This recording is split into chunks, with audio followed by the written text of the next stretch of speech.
अर्जुन विषादयोग। अनन्तविजयं राजा कुन्तीपुत्रो युधिष्ठिरः नकुलः सहदेवश्च सुघोषमणिपुष्पकौ काश्यश्च परमेश्वासः शिखण्डी च महार्थः धृष्टद्युम्नः विराटश्च सात्विकिश्चापराजितः द्रुपदो द्रौपदेयाश्च सर्वशः पृथिवीप्ते सौभद्रश्च महाबाहो शंखान् दद्मो पृथक् पृथक्। कुंतीपुत्र राजा युधिष्ठिराने आपला अनंत विजय नावाचा शंख वाजविला। त्यानंतर नकुल आणि सहदेव यांनी सुघोष आणि मणिपुष्पक नामक शंख वाजविले। हे राजन, महाधनुर्धर काशीनरेश, श्रेष्ठ योद्धा शिखंडी, धृष्टद्युम्न, विराट, अपराजित सात्यकी, द्रुपद, द्रौपदीचे पुत्र आणि सुभद्रेचा महाबाहू पुत्र आणि इतरांनी आपापले शंख वाजविले। तात्पर्य: संजयाने मोठ्या चातुर्याने धृतराष्ट्राला सांगितले की पांडुपुत्रांना फसविण्याचे आणि स्वतःच्या पुत्रांना राज्याच्या सिंहासनावर बसविण्याचा प्रयत्न करण्याचे त्याचे धोरण चुकीचे आहे आणि ते मुळीच स्तुत्य नाही।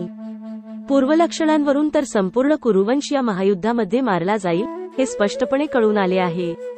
पितामह भीष्मांपासून ते अभिमन्यूसारख्या नातवंडांपर्यंत, तसेच जगातील इतर सर्व राज्यांचे राजे जे कोणी त्या ठिकाणी उपस्थित होते, त्या सर्वांचा विनाश निश्चित होता। राजा धृतराष्ट्रामुळेच ही आपत्ती कोसळली होती, कारण त्याने आपल्या मुलांनी स्वीकारलेल्या धोरणाला उत्तेजन दिले होते।